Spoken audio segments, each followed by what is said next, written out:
Blog Talk Radio.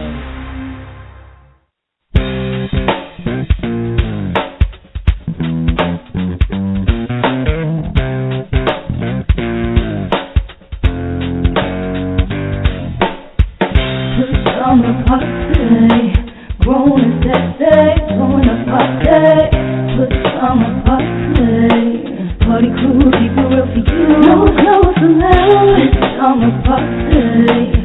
Grown and sexy, join the party. Put summer party. Party crew, keep it real for you. No clothes allowed. Welcome to another Friday night at the Pajama Party. I'm one of your hosts, Poppa DD. I'm here with Ketel. Hello. And Redwine. Cheers.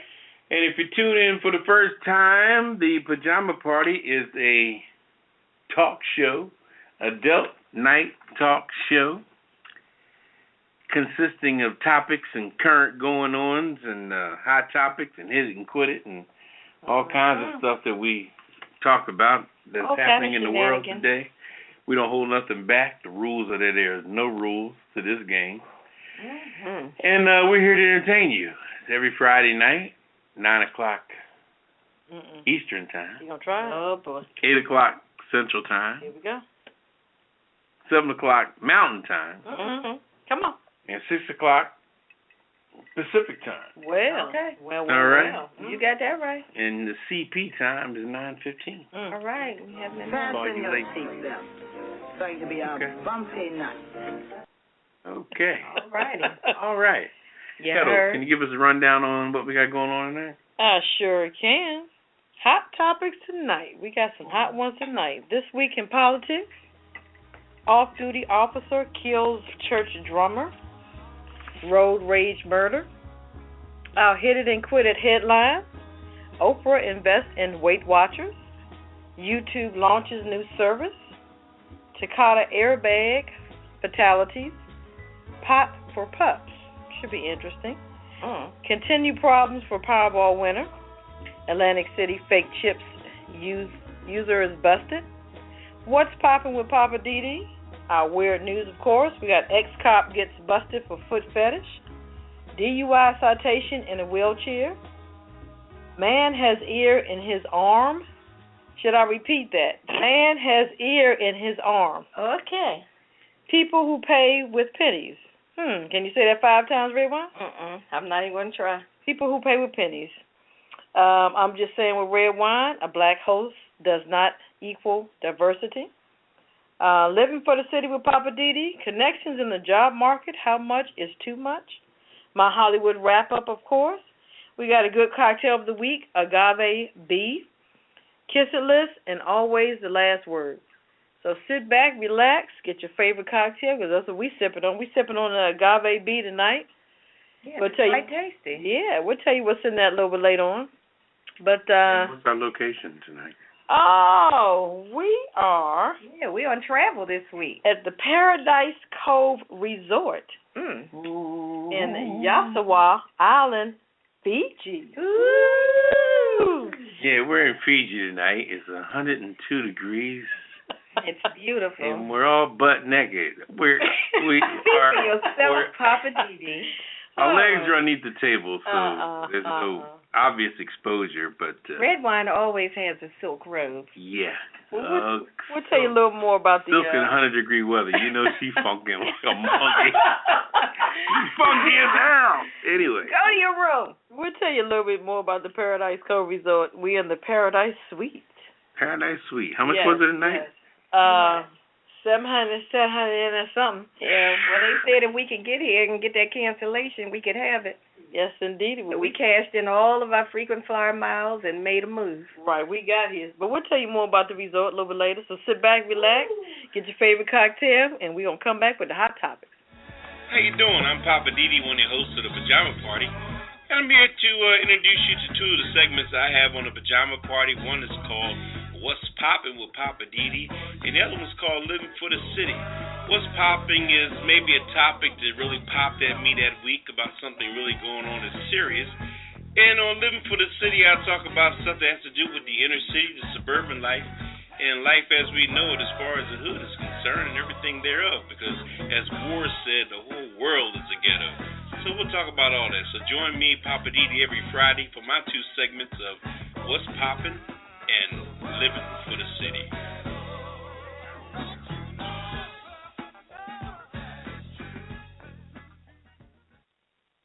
Yeah, welcome back to the Pajama Party. I'm one of your hosts, Poppa DD. I'm here with Ketel. Hello. And Redwine. Bonsoir.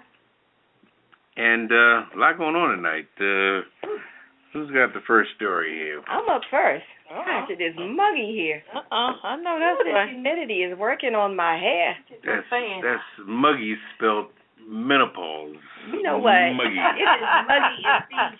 I'm dripping with, Yeah, Fiji. you dripping with something. Fiji Anyway, is moving a on. location near the inner thighs. Okay. Anyway. Come on. Anyway, Come on. hot topic. See, you got me all choked up. Mm-hmm. Oh, I see you rinsing down that choke with some wine. Water. Okay. Oh, well, that was what I grabbed first. Okay. So, this week in politics, I'll just give you the highlights. First thing is, Mr. Chaffee has dropped out of the Democratic primary race. What? Green tie? Yeah, Chaffee, Mr. Green Tie, Chaffee? dude on the right, that people kept wondering, who is he? Uh-huh. Well, he's dropped out, so the only Democrats that are left now are Mr. O'Malley from Maryland, My man. Mrs. Clinton, and Mr. Sanders, Bernie Sanders. You know, Mr. Webb dropped out, I think it was last week. Choking Webb? Yeah, Choking Webb, the dude on the far left. Oh, the other guy. Yeah, the other guy. He dropped out last week. The other white meat. The other white meat. Okay. Pretty much. So Hillary Clinton survived the Senate Benghazi committee hearing this week. They grilled her for 11 hours with questions. Doesn't make no daggone sense. It was crazy. I mean, and near the end, she was losing her voice and everything. Yeah. But she came out of that thing. I have to give her props. Shout out to Hillary. Yes, I know that's She did her right. thing, and, they tried to trip her up and give her some trick questions and all kind of stuff. But basically, they're the ones that ended up looking crazy Right now. when it was all said and done. Mm-hmm.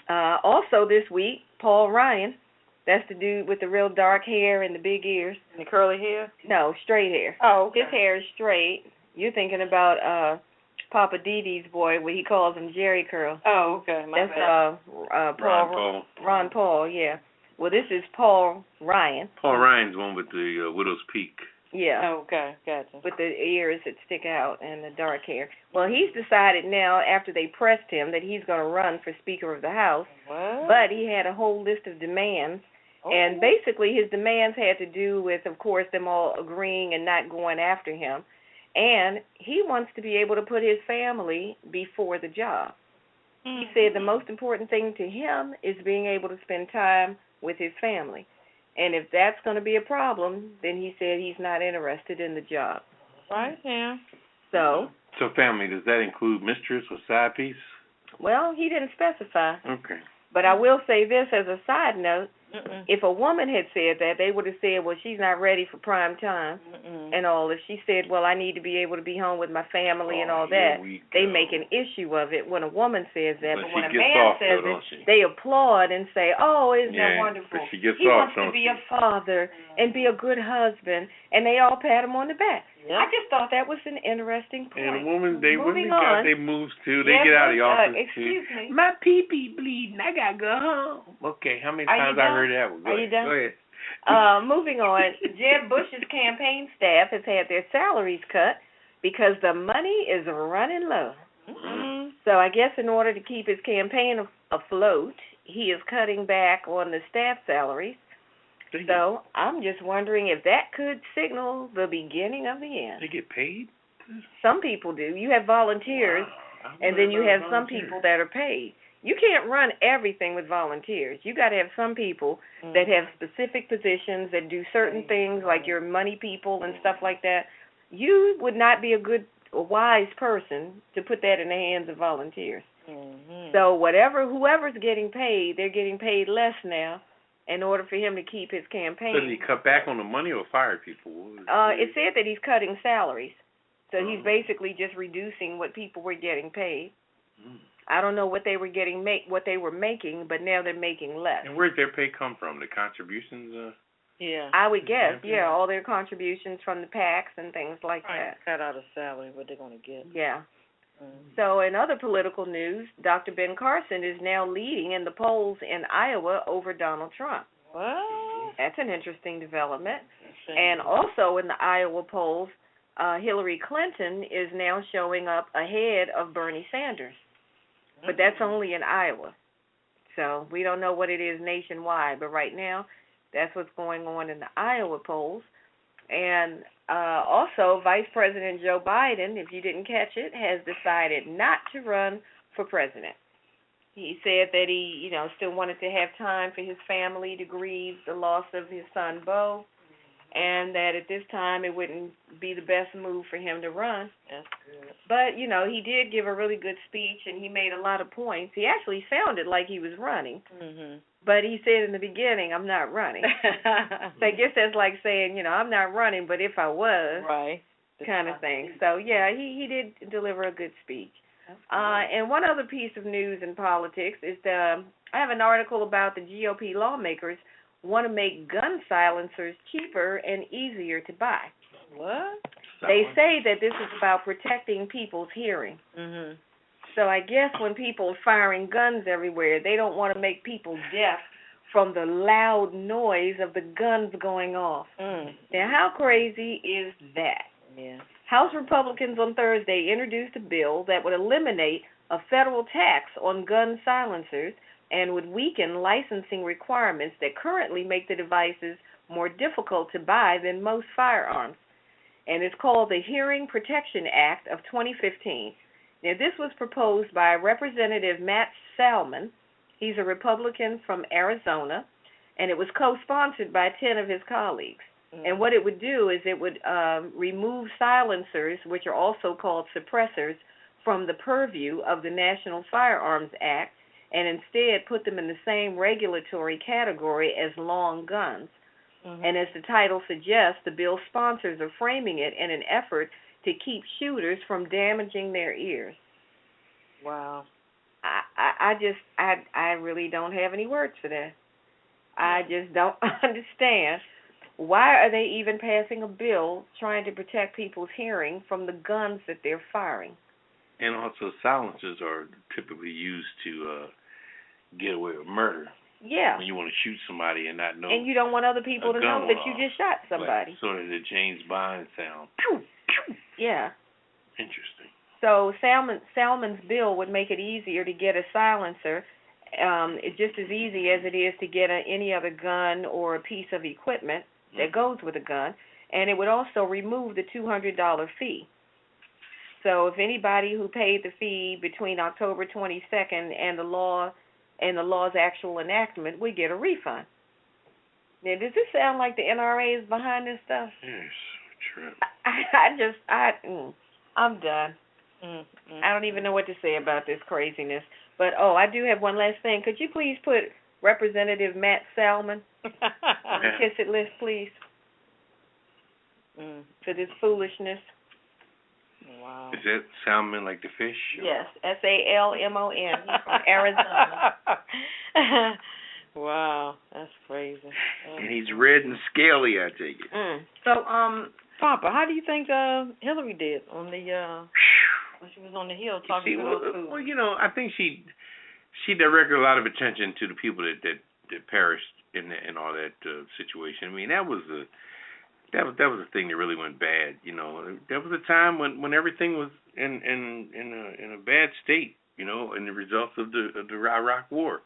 All that stuff is connected, and the natives got restless. They overthrew Gaddafi, and once you overthrow Gaddafi, you're getting rid of the illusion that was holding the rebels back. And once you got rid of Gaddafi and Saddam Hussein in Iraq, everybody went in, and so she was basically saying that it was strong. It was, it was inevitable that after a while that little embassy was going to be overthrown once all the stuff was up.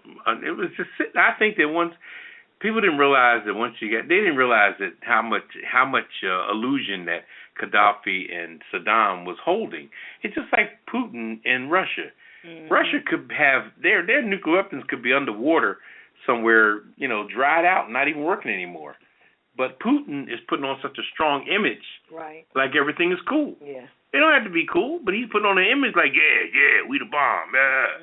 But it don't have to be. But when you got rid of Saddam, the rebels, and I'm just like in Katrina, for example, when Katrina was going on, all the people there that were regular citizens that was living a regular life, they were trying to get out and run for cover, what have you. Right. But the vagrants and the people who were criminals, they're the ones that's breaking into buildings. Right. And see, who's stealing a TV during a flood?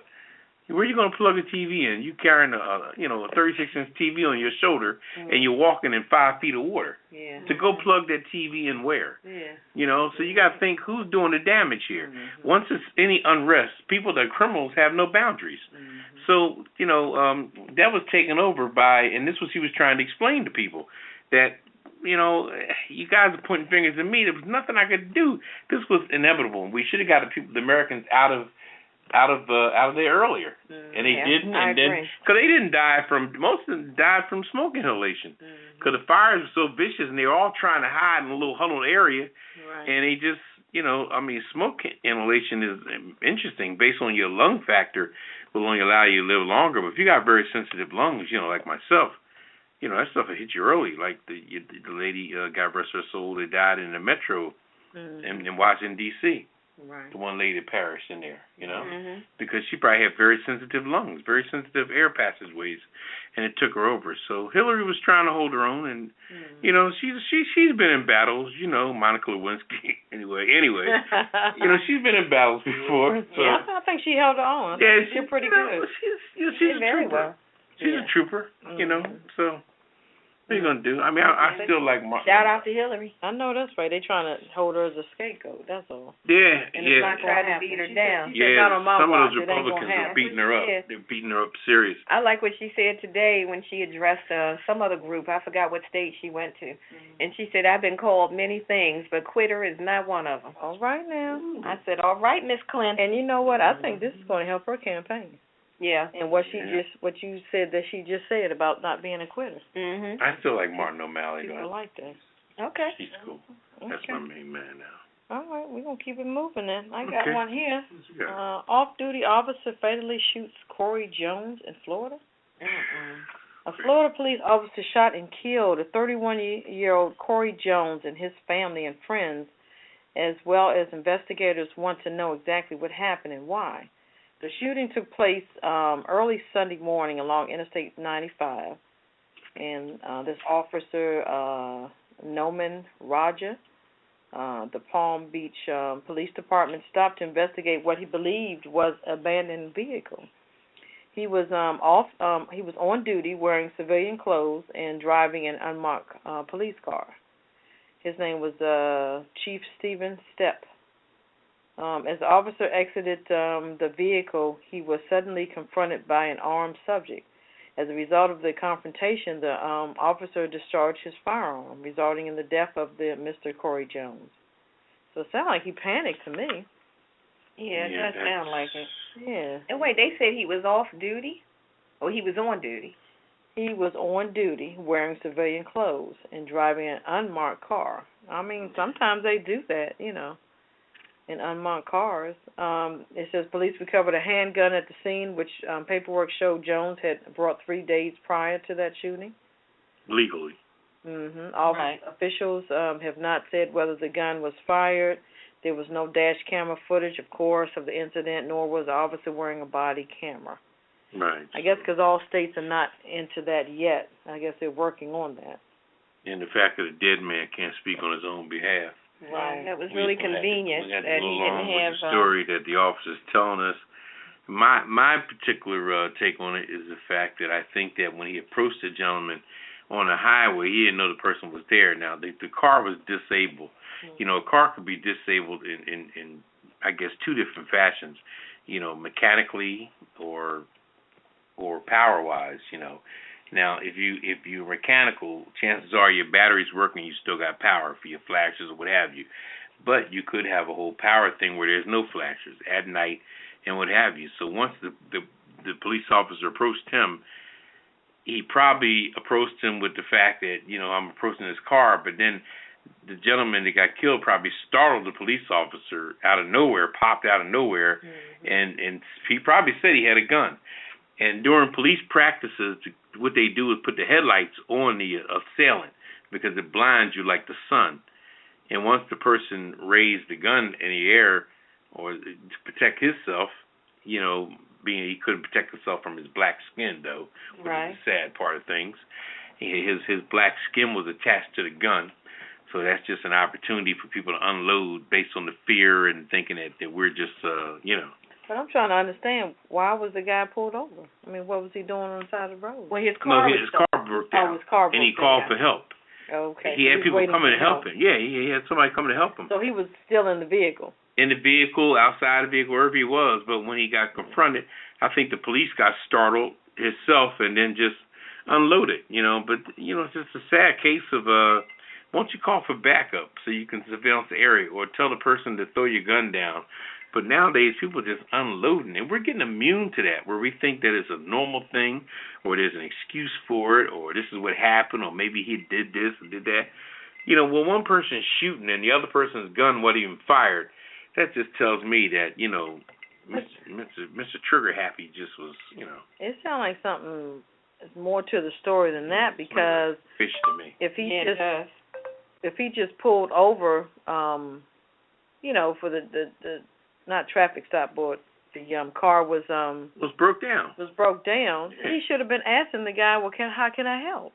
Right. Not assuming, which he probably did. He did, black guy on the side of the road, what are you doing? He probably thought he was breaking the car. Who knows? You know, it's always I think that the black people usually get the most negative aspect of a situation and to prove themselves. Oh, he's all right. He's a good Negro, or he's a non-threatening Negro. Oh, let's lighten up on it. Oh, he's good. Oh, okay. Or he's a celebrity, or he's a what? You know, we had a story last week about a celebrity trying to buy jewelry. Yeah. Until you establish the fact you're a millionaire, people are going to treat you, you know. Yeah. I think, you can't cash in your face, as Stevie Wonder said on his Hotter in July album. Right. A song called "You Can't Cash in Your Face." And this, the Jones family is being represented by Benjamin Crump. Really? He's known. He represented Trayvon Martin and Michael Brown. Interesting. I mean, the stories just go on and on like this, and we really have to stop because there's nobody privileged in this world to just be slaughtered every week like it's nothing.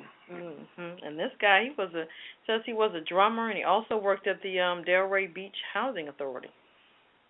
Yeah, so it's, you know, once they see the person had a regular life, you know. Well, what you got over there? I have, let's see.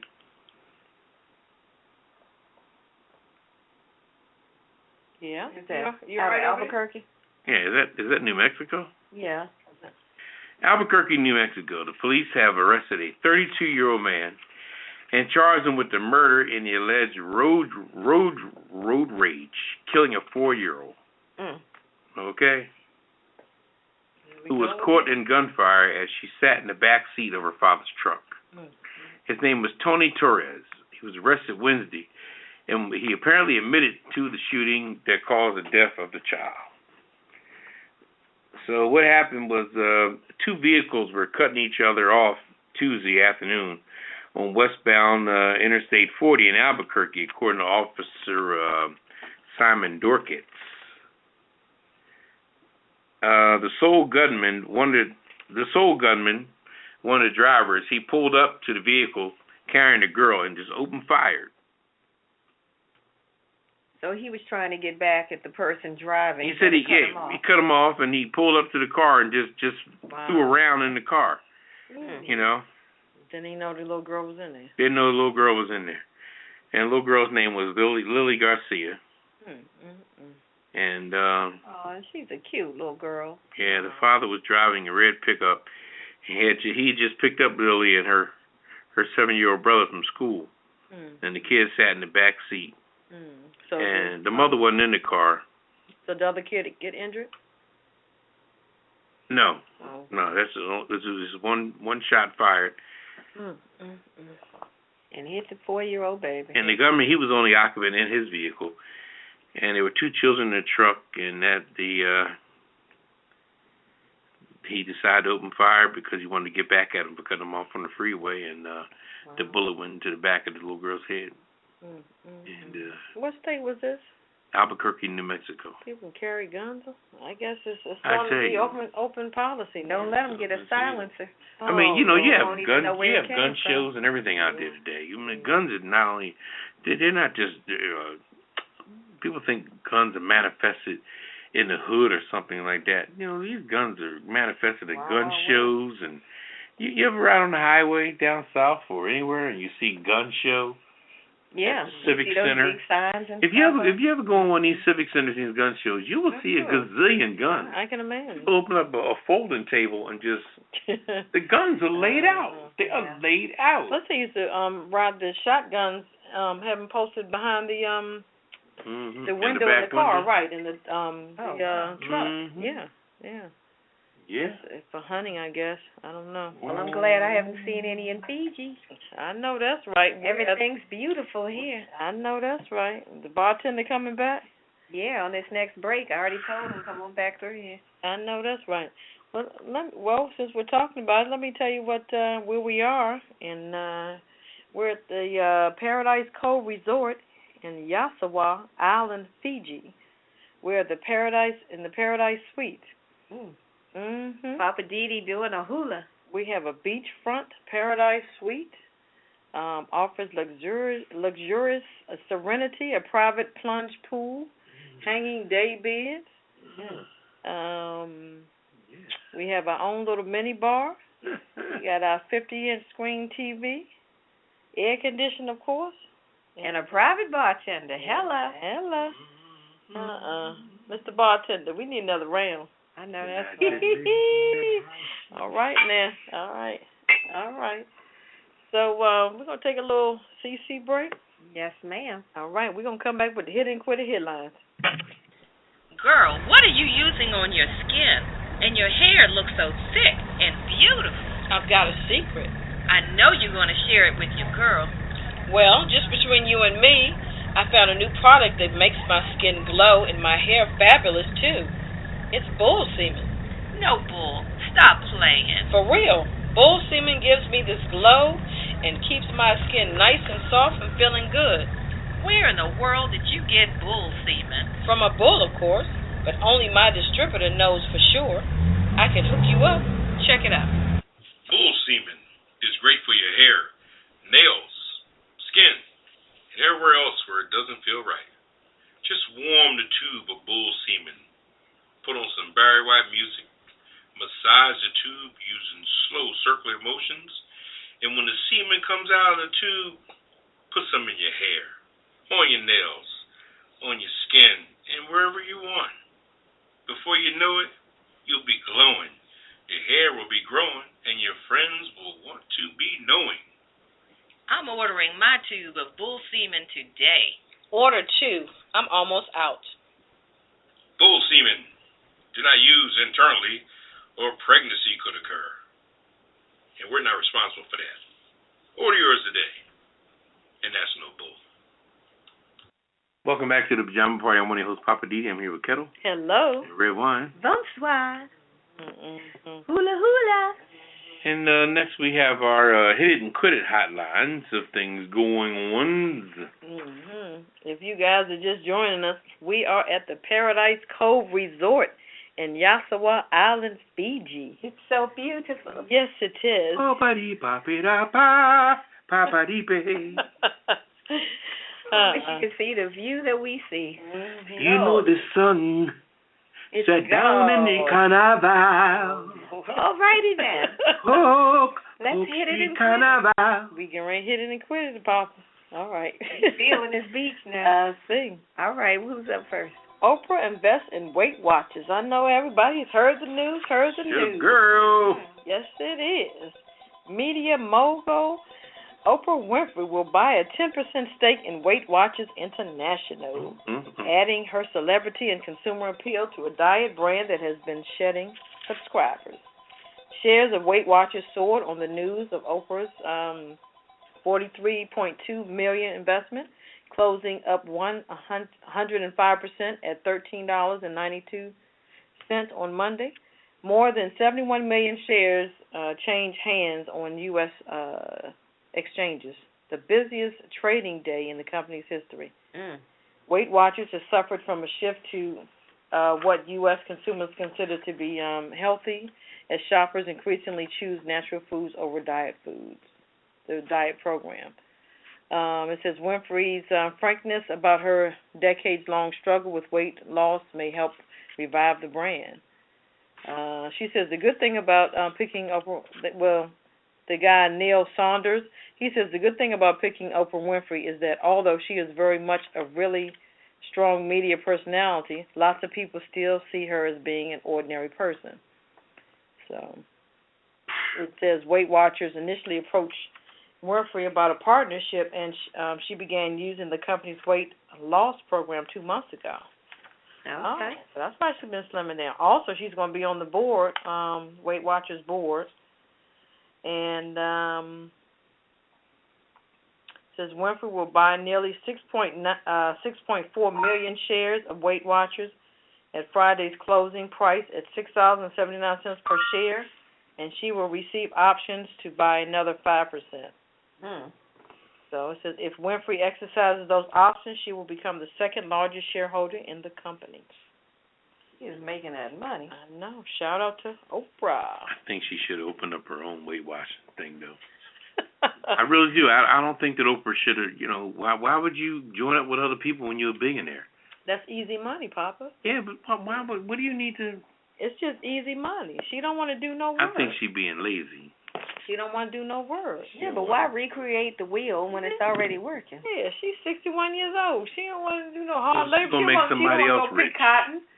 She's going to make somebody else rich. She's getting rich too. Boy, y'all. I don't get it. I think she should have opened, I think she should open up her own company called, Pleasingly Plump Sisters Who Want to Shed a Few Pounds. See what I'm saying? Yeah, okay. .com. I don't think that's going to pay off too well. Why not? Why not? All the research and the marketing and all that stuff, you got to put all that money into it. She's a billionaire. And then if it doesn't fly, then that's money you just flush down. Think about when she just started on. I don't agree. I think that she's got enough money where she should have put together her own thing. Now she make other people rich. And riding somebody else's coattail. Yeah, but getting rich, but the people who own it she got 10%. And she's on the board, too. Yeah, she's got a piece of the pie, and she's still making money, Papa. 10%. You don't get it. Poppa DD, that is your opinion, and you are entitled to be wrong. I'm entitled to be wrong. You see this? My opinion, I'm entitled to be wrong. See that? All right, I'm going to give me another That's red your bucket one for the night. That's all right. What you got up there, Redwine? YouTube is launching a new service now that they want to charge people $10 a month. Shut up. To do what? For ad-free video and stuff. It's a new service that they're calling Red, like the color red. Mm-hmm. It says that they're launching a subscription plan only in the U.S. right now. It's called Red, and what it does is it combines ad-free videos and new original series and movies from top YouTubers like PewDiePie and on-demand unlimited streaming music for $10 a month. Mm-hmm. So what they're building on is Google's existing music streaming service by providing the ad-free access to YouTube programming along with other features such as the ability to download videos to mobile devices and have music playing in the background while you're using other mobile apps. So currently the subscribers to this $10 a month Google Play Music service will also get access to Red. So if you already subscribe to Google Play Music for $10 a month, you'll automatically get access to this new service at no additional charge. If you're a new subscriber, it's going to cost you $10 a month. Mm-hmm.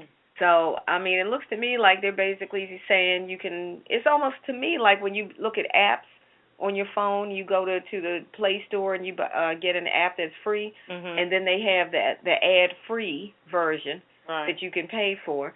It looks to me like that's basically what they're doing, but they're giving you movies and things as well. If you want, if you pay extra $10. Right, for the $10 a month. You get the streaming music, you get some movies, and they have on-demand, unlimited streaming music. So we'll see what happens if it catches on. The young folks, they'll gravitate to it. Yeah, and I wonder how Jay-Z service is doing. Right. Remember, he launched a streaming music service, and wasn't that one like $10 a month too? Something like that. If you get 1 million people with $10 a month, that's a lot of zeros. Yeah. So we'll see what happens with that. And it's called what? Red? It's called Red. Interesting. All right. Let me see. I got Takata. U.S. reports 8 deaths, 98 injuries from exploding airbags. Oh, no. Yeah, here we go again. It says, speaking at a public meeting, officials of the National Highway Traffic Safety Administration said 8 people have died and 98 more than have been hurt by inflators that can explode with too much force, spewing shrapnel into drivers and passengers. So I guess that the airbags, I know they have some type of strap or something in it. Yeah, they were saying that it had like little pieces of metal and some stuff inside. So if the thing explodes, all that stuff explodes into your face and into your body. That's crazy. So they said about 23.4 million Takata driver and passenger airbag inflators have been recalled, or 19.2 million U.S. vehicles sold by 12 auto and truck makers. As of October the 9th, only 22.5% of the recalled inflators have been replaced nationwide. It's not a big percentage, but I guess they're working hard at trying to get it together. But I think they knew in the beginning that this was an issue. Why would you put this vehicle out there on the market? I don't understand why they put all that stuff in the airbag. They claim that, I know that they put a gas in the airbag, and they say they put the gas in because the pressure has to come out of the airbag when in the impact. So why did they have to put all those shards of metal and stuff in there? That's a good question. Well, they may not put it in. When the whole thing explodes, the apparatus might explode with it, being it's built so cheap. So the fact that once that thing goes off, the stuff that is built in, the backing of it and everything, must all come apart, But this company here, Takata, they've been going for that for years. They've been battling with them, but nobody seems to. People need to check their manuals and see what type of airbag you have in your car. Right. And if you have that, how you pronounce that there? Takata? Takata. Yeah. Seem like they're untouchable. I think they're Korean or something. Yeah, they're the people from the, what is that, Die Hard movie. Or Japan? Japanese? They're the ones out of Nakatomi Plaza in Die Hard, I think. Anyway, that was a joke. Well, I got one for you. I don't know if you heard about this one, but there's a new startup cash going on with cannabis or weed, marijuana, Mary Jane, whatever you want to call it, for dogs. Roof, roof. Yeah, and you're still not getting any. So this one particular lady, Suzanne Kistings, she has a 10-year-old, 120-pound St. Bernard whose name is Moose, and Moose has really bad arthritis. So she said she tried everything she could to help the dog relieve the pain of the arthritis, different kinds of prescription drugs, acupuncture treatments, and all of this. And she said there were times that she thought about just putting him down, having him put to sleep, because she hated to see the dog suffer.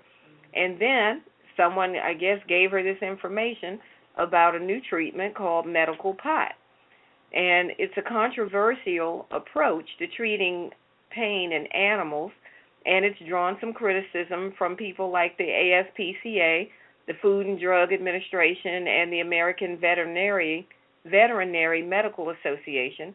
But as efforts increase to make marijuana legal in California and weed products enter the mainstream, there's a lot of businesses that have started producing cannabis oils and different products for dogs and cats.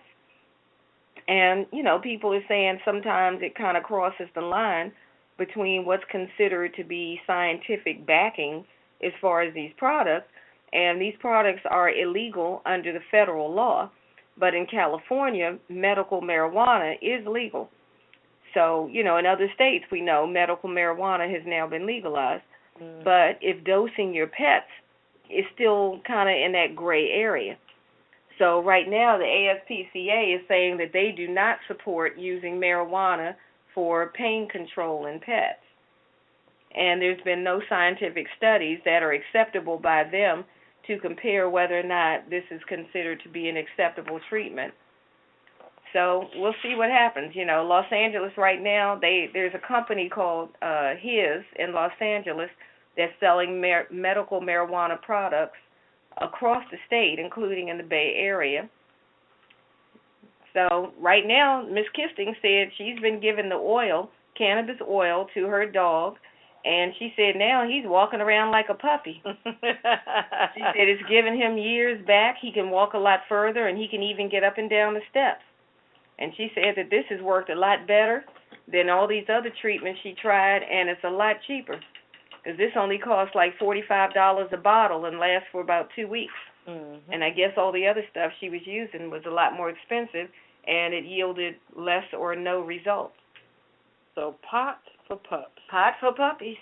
I heard that. Well, what you got over there, Papa? Well, let's see. This is a pretty sad story right here. This lady's name is Marie Holmes. Apparently, this lady hit the lottery, the Powerball, for $118 million. Wow. That sounds like a sad story. Yeah, that's a happy story. No, it ain't no happy story, because she's being dogged and used and abused by everybody that knows her, by the local police force, the courts, and everybody. Everybody got a piece of this woman's money, okay? Now, let me read this story here. Powerball winner, her name is Marie Holmes. February's huge jackpot, where she won this big $188 million. It looked like she probably took the lump sum to get $188 million. And she's bailing out her what they call a druggy boyfriend. But at this point, she's reached over $9 million that she's paid toward his defense or toward his bail and things of this nature. And I'm trying to figure out what the hell does $9 million? Not what? What did he do? It's not what he did, it's what the courts are doing. You know, this woman, she's wide open. You know, first of all, when you win money like that, you're supposed to disappear. You're supposed to disappear, handle your business, do what you got to do, take care of your business, you know? Take care of your business from afar. I agree She's in the neighborhood, walking around, you know what I mean, carrying a regular purse and what have you. You know, she's worth over $100 million, and the courts is taking her for granted, you know? You know, she's a 26-year-old single mother who she moved people when she was holding down 2 jobs and taking care of her 4 children, and everybody was saying, wow, you know, wow, she wasn't as good. Somebody deserved yada, yada, yada.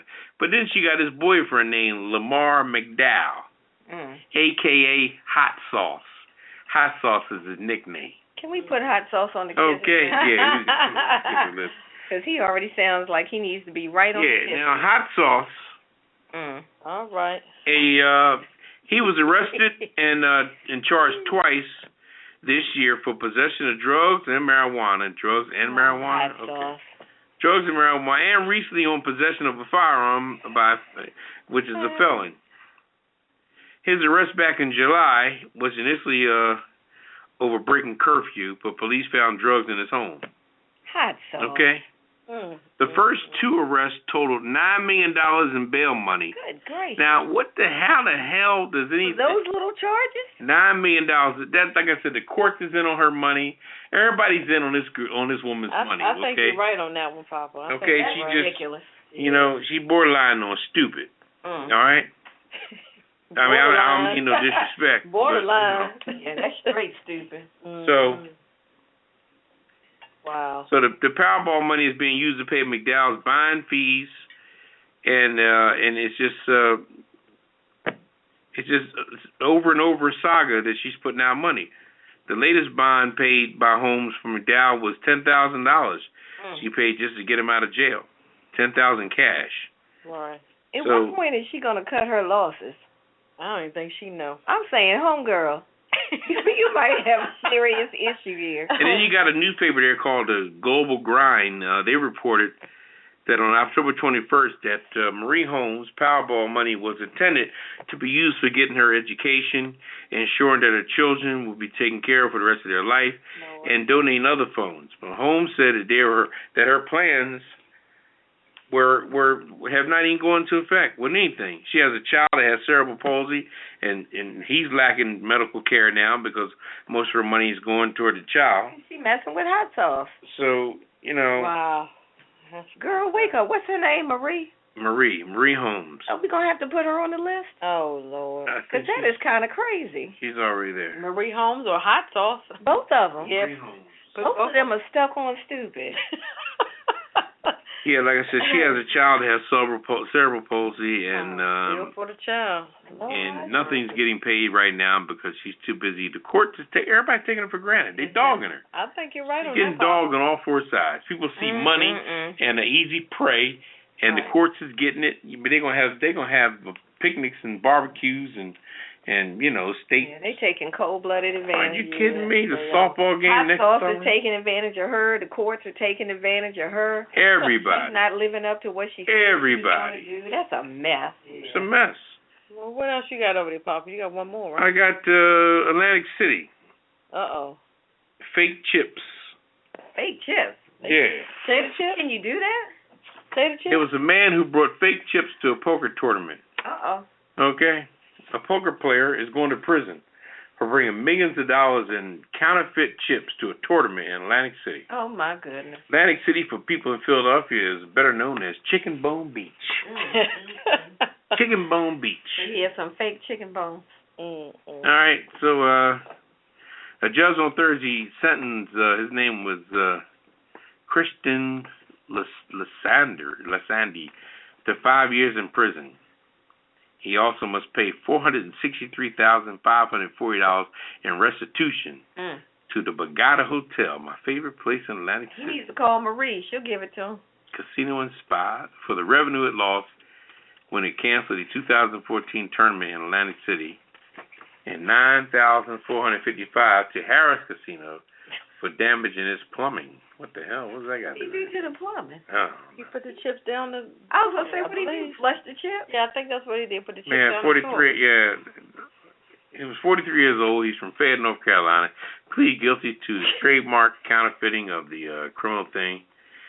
He said, the authorities said that the suspect, his scheme was discovered at Harris, so he flushed the fake chips down the toilet in his room in the Harris Resort where he had been staying, but the chips clogged the pipes, and the guests in the floor below complained that water was dripping into their rooms. And that's what initially kicked off the whole situation, was the fact that water dripped in the rooms of the people below. What's his name? Christian what? Christian Kissetless. That's exactly where I was going. Add him to the list, you Christian. big dummy. Something is really wrong with him. Well, your girl Marie, with all of the Powerball money, Yeah. she seemed to like criminals that do stupid Hey, stuff. maybe She might help him out. Yeah, that You might want to call Marie. Yeah. That is ridiculous. Well, if you guys want to get in on the conversation, give us a call. 914-803-4306. Press 1. Press 1. And if you're already on the line, press 1. Yeah. We want to hear from you. At least we can check in. Yeah, we're up here enjoying Fiji. I know Never that's been here right. before, but if I can afford it, I'm coming back. Yeah. Paradise This is beautiful. Cove Resort in Yasawa Island, Fiji. Yeah, shout out to the front desk crew. They've been so gracious to us. Yeah. Our bartender, we need another cocktail. Oh, yeah, it's about that time. Yeah, I'm Cheers. Nice. All right. Well, let's take a quick break and get a refill. And what are we coming back with?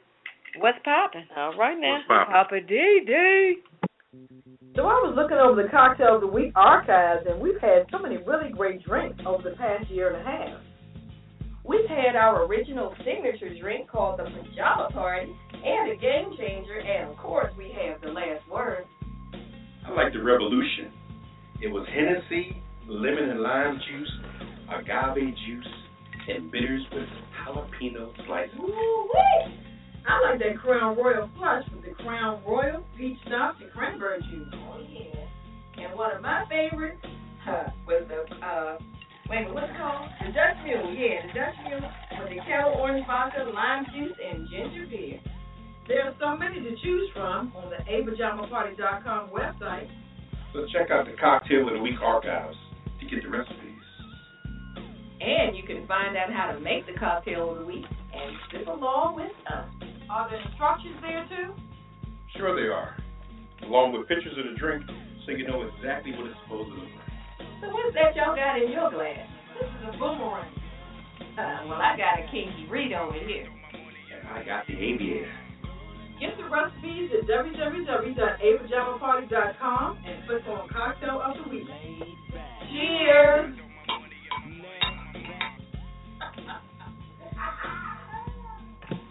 And we're back on the Friday Night Pajama Party Show. I am one of your hosts, the one and only Redwine. Oh, boy.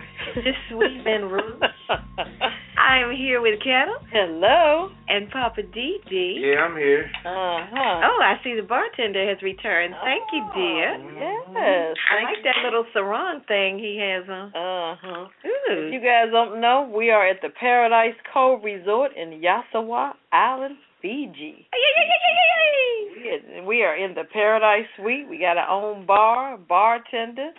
We got lounge Sexy chairs on bartender. the outside. We clear blue water and the white sand over there. I like a bartender with strong leg muscles. Uh-oh. Just saying. Watch out now. Well, it's time for What's Poppin'. Yes, it is. So, Poppa DD, What you got going on over what's the there? word? What's poppin'? Yeah, what's poppin' with you? Well, I tell you what. What's popping me tonight is let's go into the job market. Uh-oh. You know, why are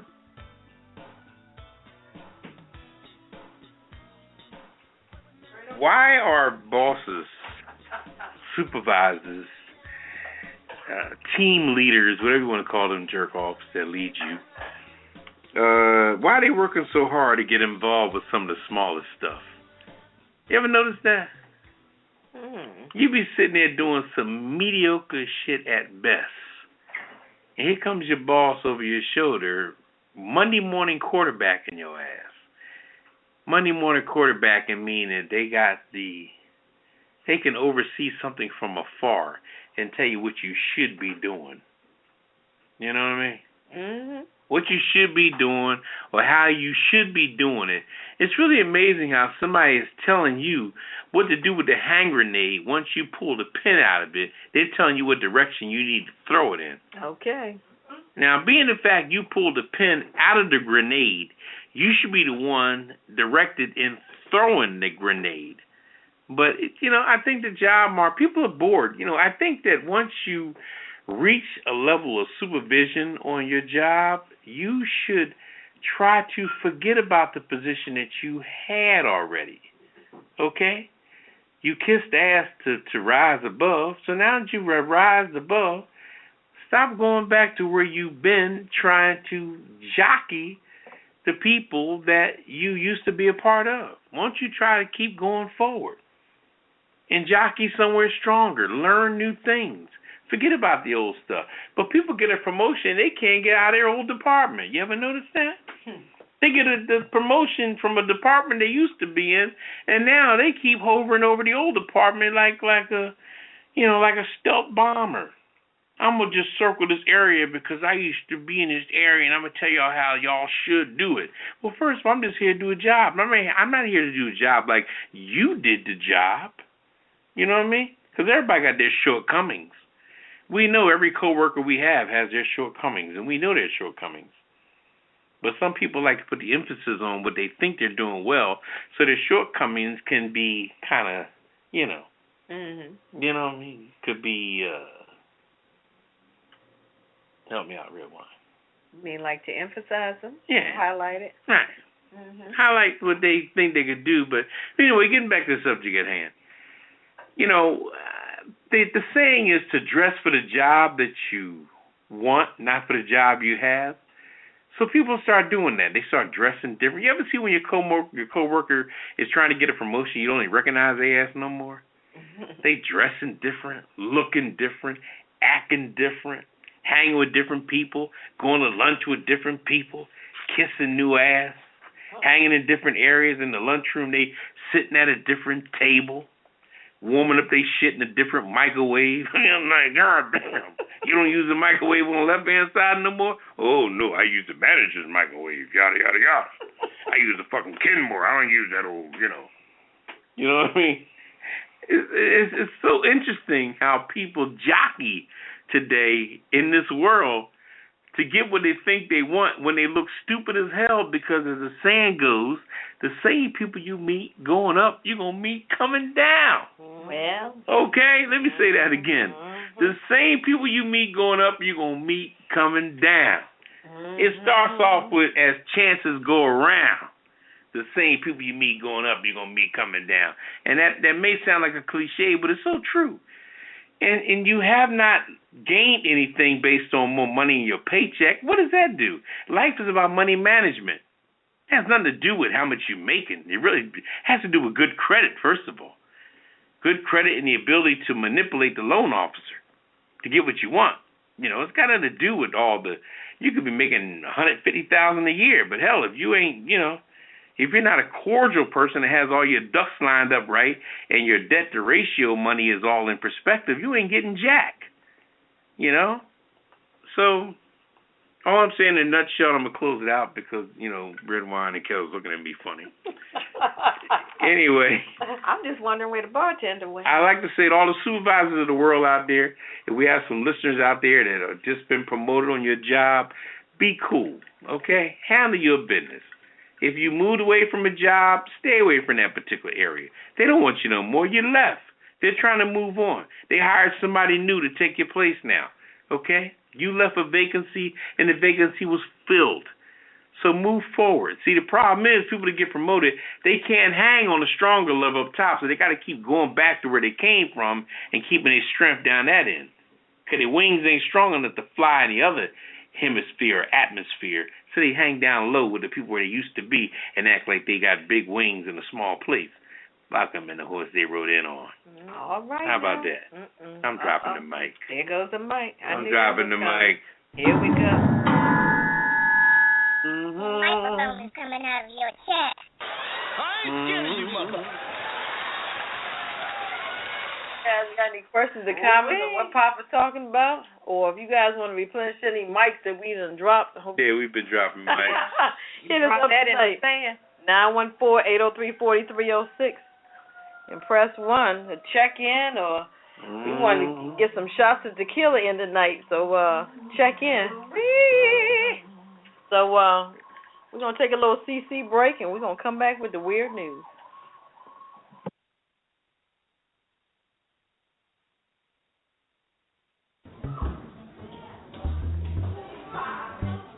All right, students, settle down, settle down. Today's lesson is on weed etiquette. Just because weed has been legalized in certain states, people need to understand that they should use weed etiquette when visiting friends and family. Now, if you choose to smoke weed when visiting friends and relatives who don't smoke weed, please remember these rules. Number 1, go outside. Number 2, collect the roaches. Number 3, stand away from the house. Number 4, wash your hands and mouth when you come back inside. And remember, everyone does not want to get high with you. So don't take it personal. Some people may be on parole. Some may be interviewing for jobs where drug testing is required. And some may be in AA and they just can't get high with you. Maybe they just don't like the smell of weed. Did you think of that? So remember, if you sit in a car and smoke weed and come back in the house and sit on their nice upholstered furniture, that smell will remain in their sofa for quite a while, and they may not like that. Weed is not a cologne or a perfume. Everyone doesn't want to smell it. So make sure you use weed etiquette when you do your thing. This has been a public service announcement for weed etiquette, and we thank you for your time. Hey, Papa, Pat, what are you doing, man? What you doing? I'm waiting for the teacher to get done. Students, settle down. Settle down. Hey. Pat, students, okay, share with the teacher. Why? Share with the teacher. Students, share now, Mr. Teacher. Someone open the window, please. Open the window. Okay, all right. We're back at the Pajama Party. I'm one of the hosts, Poppa DD. I'm here with Ketel. Hello. And Redwine. Bonsoir. If you join us for the first time, we are an adult night talk show on Friday night. Yes, we are. The rules are that there are no rules, and the rules are also if you wear pajamas, there are no drawers allowed. Here we go. Who wears drawers with pajamas? Especially on the beach. We don't need none tonight. It is too hot. It's too hot. Please.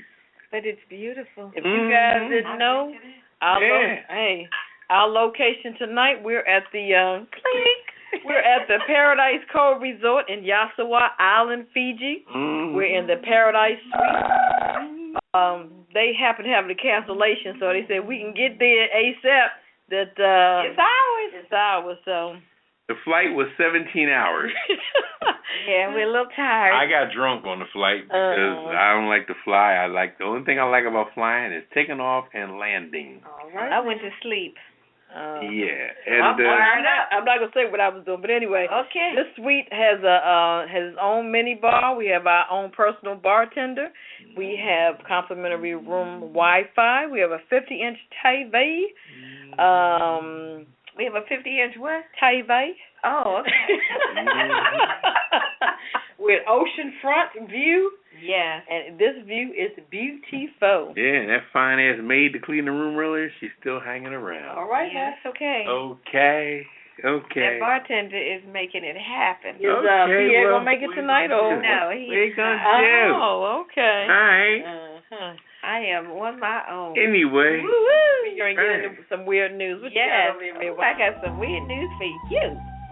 Ex-cop gets a year in jail for asking to lick a woman's feet. Are you serious? Yes. This stuff for real. I don't make this stuff up. Freaky Freaky cop. No, I don't make this up.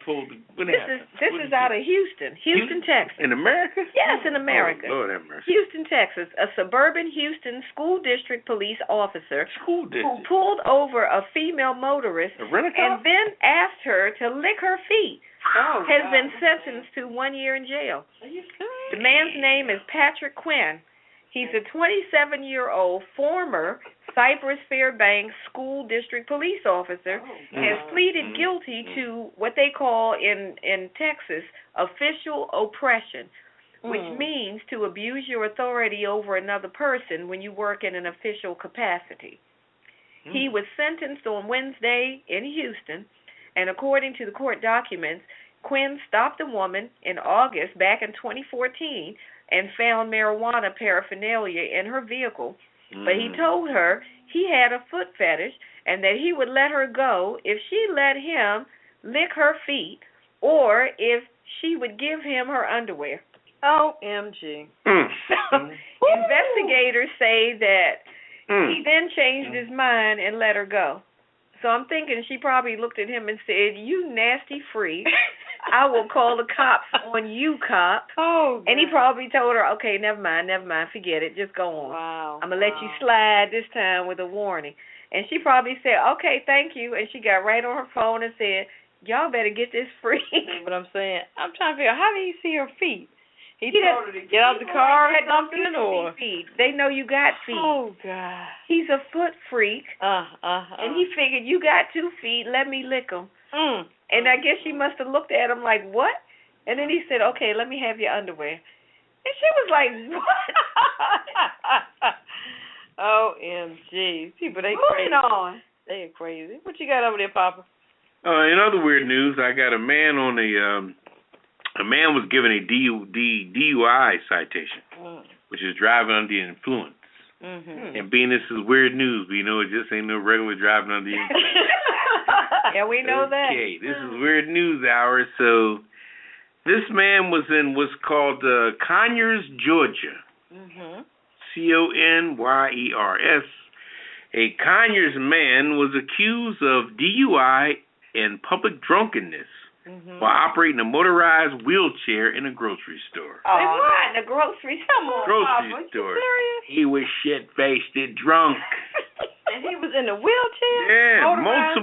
multiple media outlets from people calling 911 reported that the 48-year-old man whose name was Danny Mitchell was sighted Friday at a supermarket called Kroger's. Danny. Kroger. Kroger's. Kroger. Yeah, I know Kroger. Kroger's. Yeah, Kroger, yeah, that's not one of my We're going to favorites. have to put Danny on the That's kiss. not one of my favorite places, but what are you going to do? Poor Danny. According to the incident report, his name was Kanye's police who were called to the scene found a completely livid, shit-faced, drunk Mitchell. He was backing into the building and driving over plants and outdoor accessories. He was cited after he submitted to a breath test. The results of the tests were detected for having 3 times over the limit of alcohol in his system. Jeez. Police said that Mitchell told the officers that he had been taking an anti-anxiety medicine, Valium, an antidepressant called Trazodone, and had drank a pint of alcohol. Oh, my gosh. Then he decided to get in the wheelchair and go shopping for some cantaloupe. Oh, he said, I wanted some cantaloupe and some cucumbers, but he couldn't get in the front door because he said the plants were in his way. Oh, see, he just backed over. And they gave him a citation for all that. DUI. How do you get a DUI in a wheelchair? First of all, now, the wheelchair apparently belonged to the store. Oh. He was too drunk to walk around the store, so he got in not the wheelchair, but the actual motorized chairs that are provided at the front door. Motorized shopping cart. Motorized shopping cart. He got in there and he was just crashing into everything in the store. And people called the police and they gave him a citation for driving under the influence. Like he was. Now, can you give somebody a citation for driving in a supermarket? I guess you're moving under the power of a motor. I guess your ass is down south where they do what they want to do. Well now. Anyway, this happened in Well. Georgia. Well, now. I tell all the hipsters who live in Atlanta thinking they're so cool. Yeah, I'm in the ATL. Yeah, your ass is still in the South. They say, look at here, boy. You can't come in here and back over these plants. Where you from, boy? This here store. We're going to lock you up, give you a ticket. These are annuals. That was funny. Tearing up plants and whatnot. Yeah. I got a couple of weird news here. Okay, what you got, Ketel? You know how folks, they go in and pay their debts and things for different things? Yeah. It says there have been tales of people plotting revenge against fine-imposing, money-grubbing officials by delivering payment in some obnoxious form. This is usually a bucket full of pennies. Oh, I'm all down for that. When you get pissed at somebody and you want to pay your payment. But check this out. The idea is to force the bean counters to count the pennies one by one. Mm-hmm. The debtor may have no choice but to pay, but by God, she's going to make those bastards work for it. There you go. So the logic at work is the debtor's mind is that pennies are legal tendered and therefore must be accepted as payment. They have an act. In the United States, it's true that the Coinage Act of 65 made pennies and nickels legal tender in any amount. So, however, if you show up at a court ready to pay a fine with a wheelbarrow full of pennies, it's actually not the court's responsibility to count them. The debtor is the one who has to prove he's made payment in full, and guess who's going to do the counting? Who? You. Oh, no. Also, a judge might impose an additional fine for contempt of court. Now I'll bring some more pennies. So as often as not, the prank ends up backfiring on the penny debtor. That's not right. Money is money. But I guess you attempt the court because you're going to take so long to count the pennies. Well, and you brought the pennies. If they keep messing with me, they're going to make me lose my place, and I'm going to have to start over. But you know what? You're right. The debtor should go in there and say, look, there's a Coinage Act of 65. Pennies is legal tender. That's right. And if it takes... I owe $75. Yep. Here's $75 in pennies. Right. There you go. This is it. This is all I have. This is what I have to pay. That's right. You're either going to take it or you're not. But, yeah, you're right. They should bring up this. So you can come in there with like 75,000 pennies or whatever and say, here. Your ass going to be counting them. That's crazy. I'm not mad at them, though. See what I'm saying? I say do it. There you go. Also, another weird news, you guys going to Hold your horses on this one. There's a man has an extra ear, but it's not on his head. Australian artist Dillark says it took him a decade to find a surgeon crazy enough to help him achieve his dream, the implantation of an ear in his arm. What? I will repeat that again. Australian artist Dillark says it took him a decade to find a surgeon crazy enough to help him achieve his dream, the implantation of an ear in his arm. So he had a dream to have an ear in his arm, implanted in his arm. The very weirdness of this feat put Dillark at the top of Ripley's list of the top 11 strangest stories in 2011. But he says there is a purpose to this beyond making weird news headlines. He said it isn't for my benefit. Then what's it for? I have 2 perfectly good ears, but to explore the idea of me becoming an acoustic device for other people. I think he's special.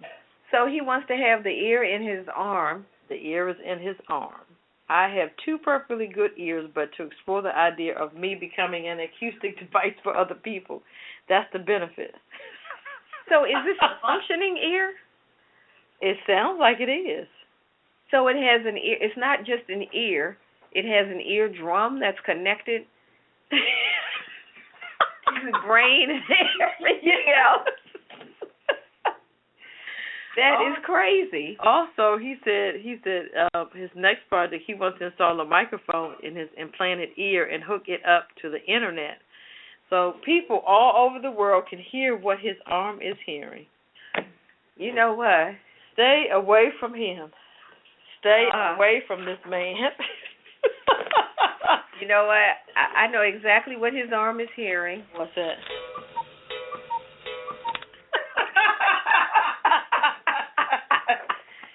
I know that's right. Lord have mercy. If you guys got any questions or comments on what we're talking about tonight, we're talking some weird news. Papa has some things for you. Hit us up at 914-803-4306.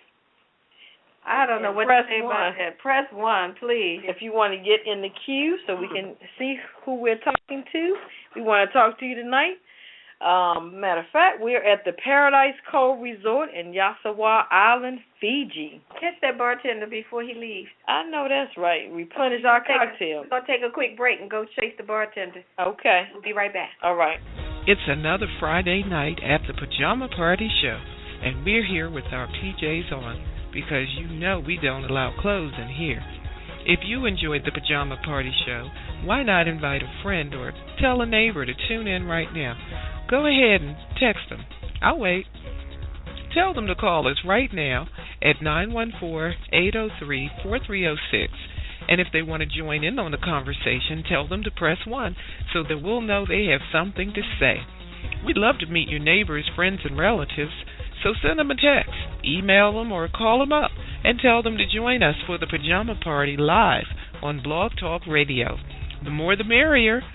Or is it Misery Loves Company? Or whichever. Tell them to call us up on 914-803-4306 if they just want to listen, or press 1 if you want to join the conversation. Now let's get back to the crew and more of the Pajama Party Show while I try to find out who hid the belt from my robe. I tell you the truth. Y'all know you're so wrong for that.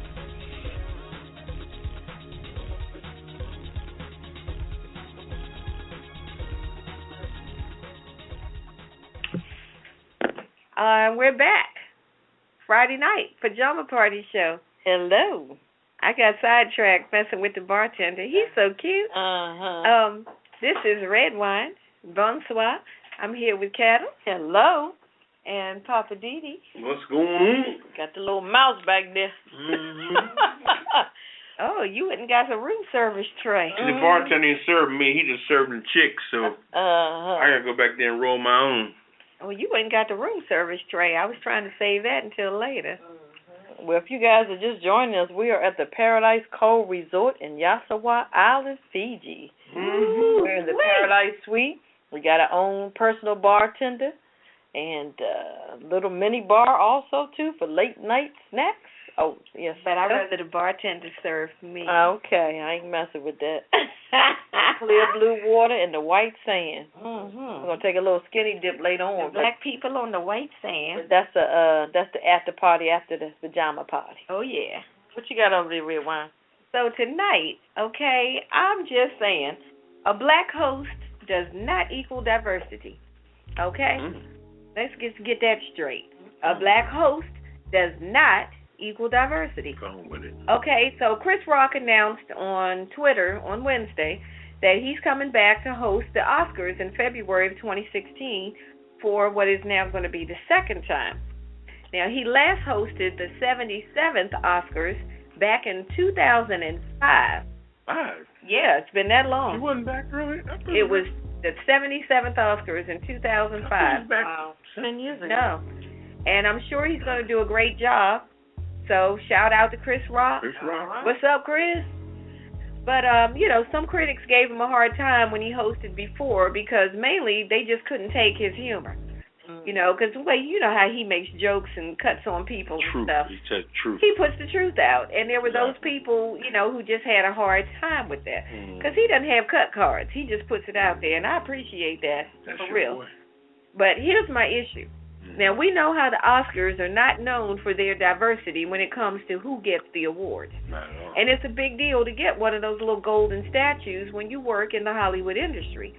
So when you look at so-called diversity in Hollywood, it's hard enough for black actors to get leading roles and sometimes supporting roles. But I'm just saying, you can use that buzzword of diversity all day and night, but until you make it a reality, it is just a word that works well in sound bites on the news. I congratulate everybody who was privileged enough to win an Oscar this past February. But I think the real lack of diversity is within the nominating committee. Now, the nominating committee is pretty much the good old boys. There's not any real diversity there. And here's the reality. In the 2015 Oscars, no black actors or actresses won or were even nominated for Best Lead or Supporting Role. None. How is that possible? I'll tell you how it's possible. Because when you look at the films that are employing some of our very best black actors and actresses out there, they're not films, those are not the films that are nominated by the Academy. Now, the film Selma was nominated for Best Film, but it was beat out by Michael Keaton's film, Birdman. So I guess that was their attempt at diversity for the 2015 Oscars. Now, Selma was an excellent film, and Ava DuVernay did an excellent job directing it. But was that just the Academy tossing us a bone as far as diversion goes? As far as diversity? How pathetic is that? Even the host of the event, Neil Patrick Harris, had been making jokes throughout the night, saying things like, this is the whitest night on TV and stuff like that. He could see it. Why doesn't the Academy see it? Well, you look out in the audience, please. I'm just saying. Now, I find it interesting that the president of the Academy of Motion Picture Arts and Sciences is a black woman. Black woman. Her name is Cheryl Boone Isaacs. Now, last month, Miss Boone Isaacs was quoted in an article in Variety magazine saying that she wanted to see more diversity in Hollywood. I was like, oh, yeah, really? But her organization said her organization has nothing to do with the hiring in Hollywood, and then she went on to say that the casting and green lighting of productions was completely out of her hands. And then she said that what can they do, or what they need to do, is to get Hollywood to widen their stream of thought. Well, Miss Boone Isaac, I'd like to know when this widening is going to begin. It seems to be narrowing, in my opinion. I'm just saying. I also think that if the Academy would stop celebrating and awarding films that do not widen their stream of thought, as she put it, and show more diversity, you might probably see some differences. Now, call me crazy, but if you continue to reward a person for displaying bad behavior, don't you think they'll just keep doing it? Really, I'm just saying, that's just basic common sense, okay? And if you kick somebody where it hurts, which is in their wallet, and you force their hand to make them more inclusive, you might actually get a positive change. And then we might actually see this dream of diversity become a reality. So I'm just saying, less talk, more action. I don't know about you, but I'm not spending my money on films that lack real diversity. If Miss Boone Isaac won't take some real action, I'll be the first. I'll keep my money in my wallet. If they don't have some diversity in those films, they won't get my dollars. This is Redwine. I'm just saying. All right now. I ain't having it. Still dropping more mics? I'm good. You didn't bring that many, so I got to preserve these mics. If you guys got any questions or comments what we're talking about, hit us up tonight at 914-803-4306 and press 1. Press 1? Yeah, press 1. All right, we're going to recoup and we're going to replenish our drinks. So we're going to take another CC break and we're going to come right back with Poppa. Living just enough for the city. Okay, but why are we doing Stevie Wonder? I thought we were doing Pajama Party. Well, I was talking about my little one of my segments of Living for the City. Join the party. Now you ride me. That's every Friday night at 9. Pajama Party. No clothes allowed. Ketel and Redwine step on my parade. I had the mic first. And they're coming in just trying to, It's my turn. She gonna sing. What number to call? Yeah, call us at 914 803 4306 and press 1. Press 1 to be put into the queue. And say what you have to say. You can read off what we're talking about. Come up with a new subject of your own. We want to hear from you. We're liberal. We're easy. Eastern Time. Eastern Time. We're here at 9 p.m. Friday nights. That's 6 o'clock. 6 o'clock. West Coast. And maybe 7 o'clock in the mountains or in the 7 in the mountains. around 8 Michigan. o'clock Central. Michigan and New Orleans and all that. We're like an hour back. Yeah. But 9 o'clock on the East Coast. 9:15 CP time. CP time 9:15. Don't be late when you listen up. It is 9 o'clock on the dot. That's right. Every Friday night. We'll see you there. Goodbye.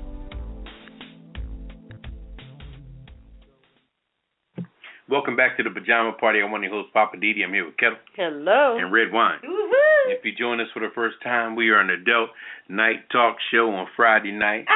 And we sit around and talk about everything going on in the world. We sit around butt naked or with pajamas on. It's optional. See what I'm saying? Anyway, the rules are that there are no rules. You let yourself be free. You can join in and talk to us about a subject we may be talking about or something you want to talk about, something that's bothering you. We have a Kiss It list where we put people on the Kiss It list for the week.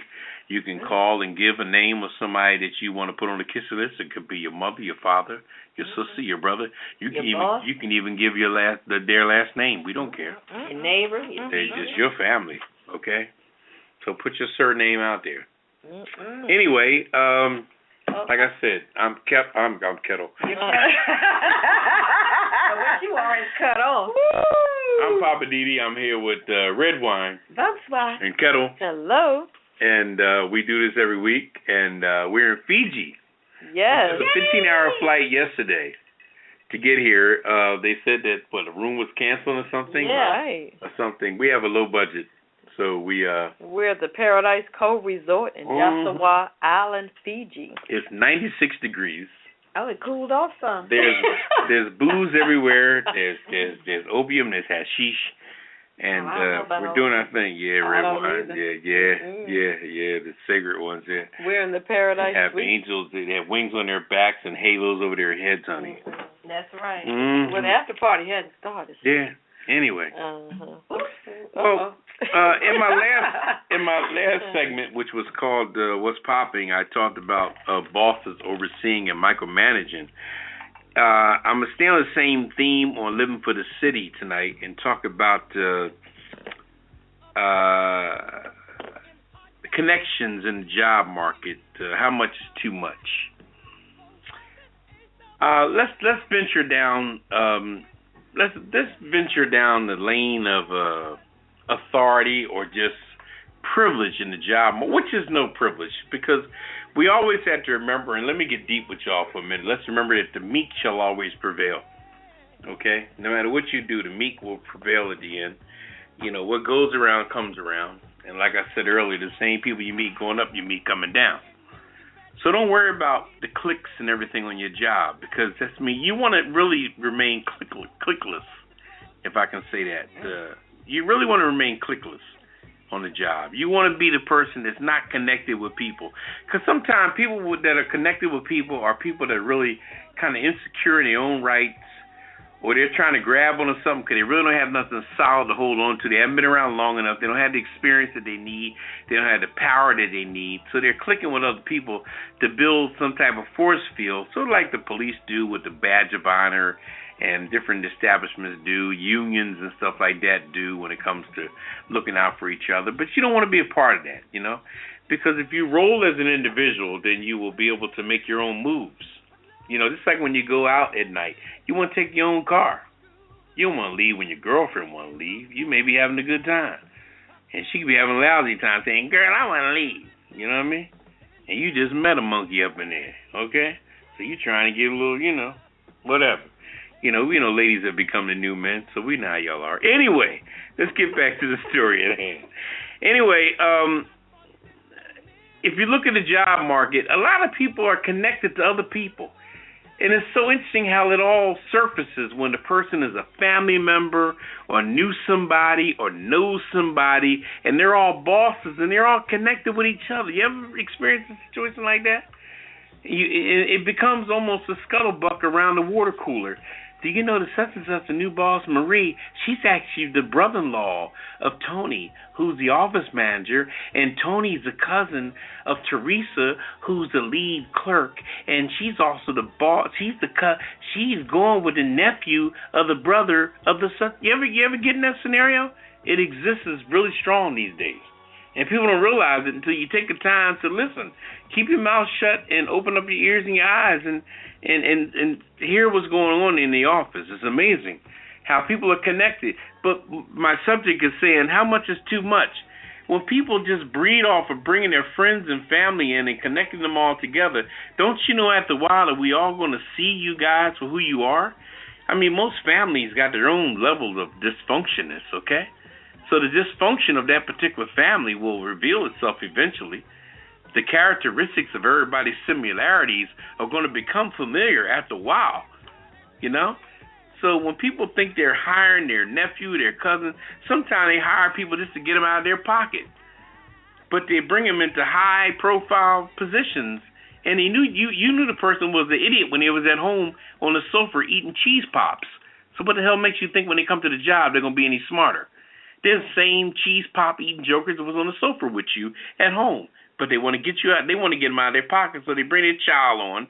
And, oh, yeah, we can't say that. And the Tina, that's Miss Johnson's daughter, so watch how you talk to Tina. Fuck Tina. You know what I mean? Tina was a person that was broke as hell.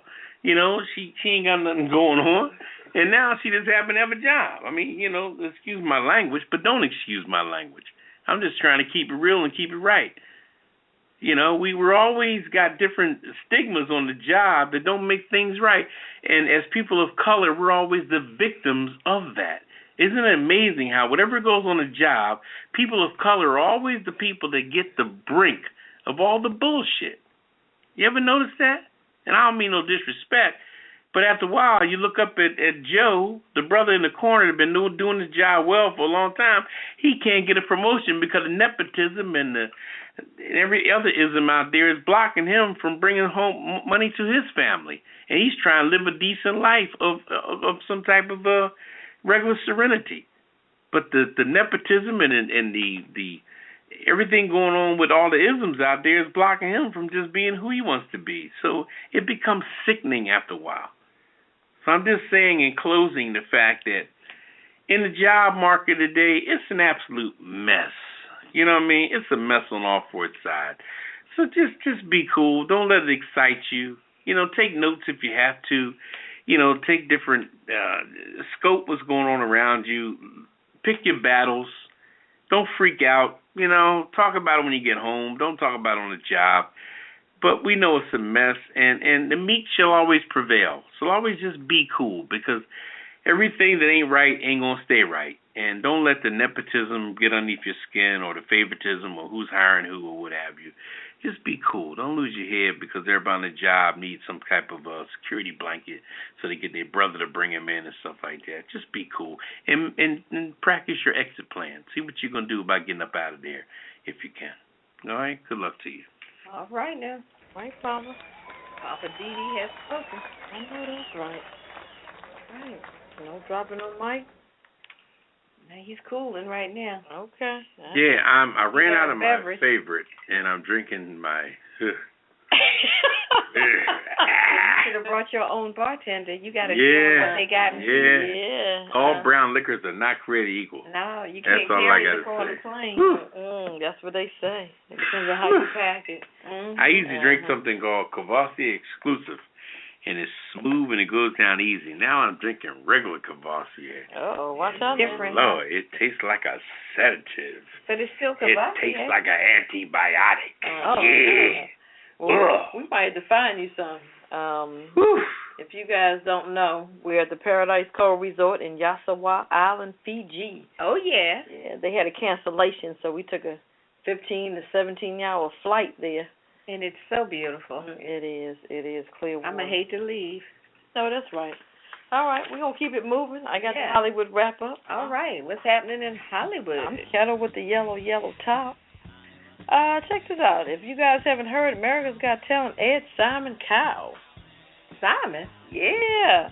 Okay. America's Got Talent has a new judge to fill the departing Howard Stern. Oh, he left, huh? Yeah, he's leaving, Simon Cowell. Oh. I figured he wasn't going to stay too long. He was there several years, though. Yeah. Several seasons, anyway. I guess, he got other things to be worried about. Cowell, an executive producer and creator of the top-rated summer series, will serve as judge during next summer's season 11. Wow. That's on NBC. Englishman Cowell, a music producer who became a huge star in the United States as the original judge on the Fox mega hit American Idol, hasn't been a judge on American TV since the low-rated X Factor ended in 2013. I think they canceled X Factor. Yeah, I think they did. Yeah. It was interesting, but, I guess there's too many shows like it. Yeah. About 5 or 6 years ago, I was offered the chance to be on the show, and at the time I couldn't do it. He couldn't do it at the time. Howard wasn't going to come back. They knew he wasn't coming back. He was just there for a stint. Mm-hmm. Yeah. He got his money. He said, I'm gone. Okay. On America's Got Talent, I would love to be able to bring in better singers and groups and give them the confidence that if they come on the show, it's a great platform because we have a good history of breaking music acts from the British show and the other shows around the world. So, all right. So, Simon Cowell, it should bring some punch to the show. Well, he does give it to you straight. He does. He truly does. Also, if you guys are familiar with Marty Ingalls, he's the husband of Shirley Jones. He dies at 79. Oh, he did? Yep. Marty Ingalls, a raspy-voiced comedian, actor, and talent agent who was married to singer and actress Shirley Jones for nearly 40 years, died Wednesday. He was 79. Oh, Shirley Jones from the Partridge Family? Yes. Oh. Ingalls died in the Tarzana neighborhood following complications from a stroke. Ingalls, he was born Martin Ingerman in Brooklyn and later moved to L.A. So I guess he changed his name. Okay.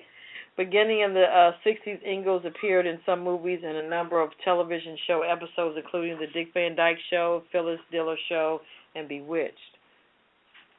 So, in 1974, Ingalls met Shirley Jones, co-star of the 70s TV hit The Partridge Family, at a party at Michael Landon's home. So I guess they hooked up from there. Mm-hmm. They married in 1977. They have a book called Shirley and Marty, An Unlikely Love Story, published in 1990. Okay. He would truly be missed, yeah. Oh, sorry to hear that. Yep.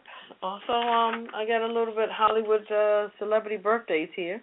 Remember Pele, the soccer player? Oh, yeah. He's 75. We got Weird Al Malkovich. And he does all those crazy parodies and stuff. Yeah. He's 56. He looks older than that, but he's only 56. Wow. Martin Luther King III, he's 58. Okay. Dr. Martin Luther King's son. And your boy Miguel, he sings that. You ever heard that song called Coffee? Yes, I have. Uh-oh. Ooh. It's like that. Coffee. I know somebody has to listen to that every morning. But anyway, Miguel the singer, he's 30. Feel like Adore. Adore? I think it's Adore. Yeah, I like that song. It is. That's nice. I still remember when he jumped in that audience and fell on that lady's head. I that know. was crazy. That was. And I think the girl sued her. I think she He just misjudged, and he was like, okay, I can make it. Yeah. He totally misjudged that. But that's my Hollywood wrap-up. So I'm going to keep it moving. I got the cocktail of the week. It's called the Agave Bee. We've been sipping on that all evening.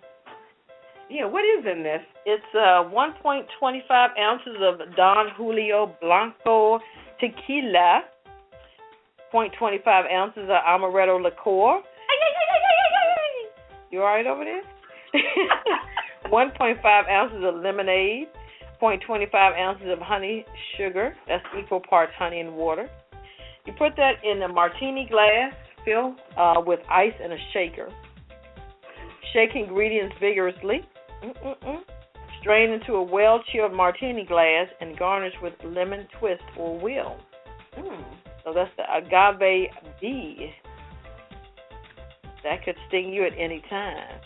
I like it. That is really tasty. Yeah, it is. So it's Don Julio Blanco tequila, amaretto liqueur, lemonade, and honey syrup.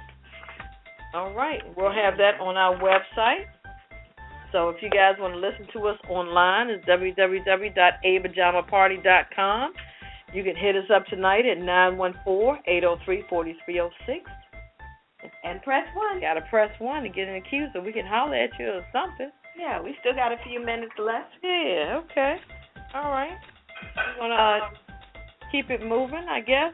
We got this Kiss It list. Okay. Well, we're going to take a little break, and we're going to come back with the Kiss It list, coming right back. Because I think we got some rats back there up in the kitchen. Or did they follow us to Fiji? I think so. Oh, my goodness. That's us, the bartender, making all that day. Well, call the front desk. I know that's right. What's going on back there? We're going to take a CC break and come back with the Kiss It list. Do you have unruly children? Do they misbehave in school and get bad grades? Are timeouts completely ineffective? Are you scared to spank them because they might have you arrested? What they need is a new school where discipline is number one and education is secondary. What they need is Whoop That Ass Academy. Here at the Whoop That Ass Academy. We don't have discipline problems. Know why? We're privately owned and we do what we want. And when kids get out of hand, we whoop that ass. Timeout is for football games. When kids want to show off, we don't give them a timeout. We just whoop that ass. We don't make a kid stand in the corner. That's by house plan. When one of our kids gets out of order, we snatch him out of that classroom and whoop that ass. Here at WTA Academy, we make sure they learn the basics of reading and writing, math, and science. But above all else, they learn discipline. This is what will keep your kids out of jail. Make the world a better place. Sometimes you gotta whoop that ass. And we do. Here at WTA Academy, our motto is, we care enough to whoop that ass. They may not read and write too well, but they'll act like they've got sense because we whoop that ass. So bring your kids on down to Whoop That Ass Academy. We'll get them straight. And we're back Friday night on the Pajama Party Show. This is Vin Rouge, better known as Redwine. I'm here with Poppa DD. Hello. And Ketel. Hello. That's Ketel with a yellow top. I know that's right.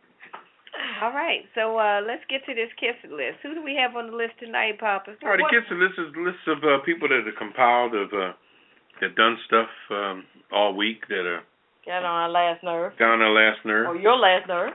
Yeah, on somebody's last nerve. Anyway, woo. We'll start off with Roger Goodell, who's already permanent on the list. Yes, he is. He's a commissioner of the NFL, and he's makes about $40 million a year to do what? I don't know. Don't make a damn sense. Anyway, Macy's for their commercials about the preview day on Friday. What does that mean anyway? Who knows? They're on Saturday. The GOP, the Republicans, for trying to put together a bill for gun silencers. I think they're trying to shoot people and not be heard. Talking about it's a noise reduction thing. Give me a break. Give me a break. They're full of it. Yep. Matt Simon, like the fish. Remember? Yeah, salmon. Yeah. Yeah. What was his He's one of the House of Representatives Republicans that introduced the legislation to try to get those silencers passed through. On the guns. Yeah, to take off the tax for the silencers. Also, I want to add, I can't think of his name. Who's the football player that left the Eagles and came to Washington with the home invasion? Deshaun Jackson. Deshaun Jackson. Whoever that was involved in that home invasion out in L.A. with Deshaun Jackson's house, you are on the kissing list. Tony Torres, who's the guy who he was the gentleman who shot the gun. We ain't no gentleman. Shot the gun in the car after a Rose Raid incident that killed the little girl. Shot her in the back of the head, killed a little 4-year-old girl. Yeah. Oprah Winfrey. She's on the kissing list because that's my girl. What's up? Instead, boy, they are kissing her fat butt. She worth $3 billion. I just think that she should have put together her own Weight Watcher program as opposed to joining Weight Watchers. That's you should have put something together saying big black women that want to lose some pounds. Well, that's on there in protest. You know, or big juicy sisters that want to knock off some of the juice or something. All that money you got, girl, put your own thing together. She joined Weight Watchers and made them rich again. Protest. Just like Dr. Phil and she's rich and who's too. the other guy? Dr. Oz. Damn, Oprah. Come on now. Making money, girl. Right with me. Yeah, okay. I know that's right. All right. Anyway. Your boy Hot Sauce, who was the boyfriend of Marie Holmes, who won $118 million. And she done spent $9 million on the county trying to get him out of jail. They just ripping that sister off. But he keeps on doing stuff. Yeah, but she don't even. Why does he keep on doing dumb How is she stuff? paying $9 million to a damn Both court? of them are crazy. So who's on the kissing list? Both of them? Both of them. Okay. And the justice system? What's her name? Marie somebody? And the guy, Christian Lasati, who messed up the plumbing at Harrah's casino for putting the counterfeit chips down the toilet. Oh, like my that, goodness. Who was that guy in Maryland when I first got up in his area that had his wife? Oh, no, not Jack Johnson. Jack Johnson told his wife to put the money in your underwear. Oh, yeah. I faintly remember that when I first came to this area. I remember hearing on the news, put it in your underwear. Put it in your underwear. Moving on. They only kiss the list 2 times. God dang. Is he out of jail yet? No, he's still in. We're not laughing at the brother, but you know that thing just ended badly, brother. Ended badly. Put the money in a offshore account. We're not laughing at him. We're laughing with him. Really, we're laughing at the way you put your wife in such a precarious position. You know. What am I doing with the money? Put it in your drawers. Put it in your drawer. Anyway, let's get off of him. I ain't gonna be at the brother like that. Let's put Redwine on the list. Come on. Ketel. Wait a minute. No. You protesting Oprah? And Ketel for being down with Oprah so much. I protest that too. Boy, stop kissing that big old ass, please. $3 billion, hell yeah. Okay, but she got all that money she needed to put together. Did we put the lady that won all that money in the lottery to keep spending $9 million on we said her. That was Marie, what's her name? Yeah, Marie Holmes. We got it. Okay, just want to make sure we didn't miss anybody. Anybody else, Pop? Anybody else? That's about it. Okay. What we got for? Oh, we got a treat for them tonight. All right, we now. got the Friday night special. And here it is. My entire ass. Kiss my Irish ass. You better kiss my Irish ass. This world can kiss my ass. Kiss my ass. You can just kiss my ass. Baby, you can just kiss my ass. Oh, you can kiss my country ass. I said if you got a problem with any of that, you can kiss my natural born red country.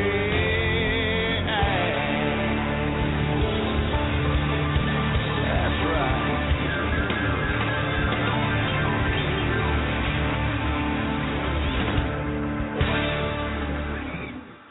Yeah, that's our contribution to the people that shot themselves in the foot this week. And just in, Poppa DD is on the kisser list. Yeah, okay. This just it. Oh, what's your last word, Papa? Miles, go ahead. My last word tonight is thank everybody for listening in and supporting us every week. We appreciate it. We're trying our best to inform everyone on what's happening. I know Friday's the night where everybody's kind of, got the end of their week and they're trying to get out or get in or get a swerve on or wherever you're into these days at this stage in your life. But we're here to inform you. So if you can give us a little time on Friday, we appreciate it. So we're going to keep doing it. So whatever you're doing, tune in between like 9 and 11, and we're going to be doing our thing. So we're here for you. All right? And thank you. She got Redwine. I just want to say a special shout out to Lynette Tichelle. All right. One of our favorite actresses out in Hollywood. I know she's been dealing with some of this diversity and lack of pay equity and all of that. But despite it all, she is doing her thing and rising to the top of the heap. So please tune in to BET. Is it tomorrow night? Yes, it is. Tomorrow night on BET at 8 p.m. Eastern for Sister Code. It's an independently produced film, and Lynette Tichelle is in it along with Amber Rose and a host of other black actors and actresses. So please tune in to BET tomorrow night at 8 o'clock. Sister Code, CODE, is the name of the film. Check it out. It was entertaining. We did see it in the film premiere at the theater on the widescreen premiere, and it was really good. Right. So congratulations to everybody who had a part in that.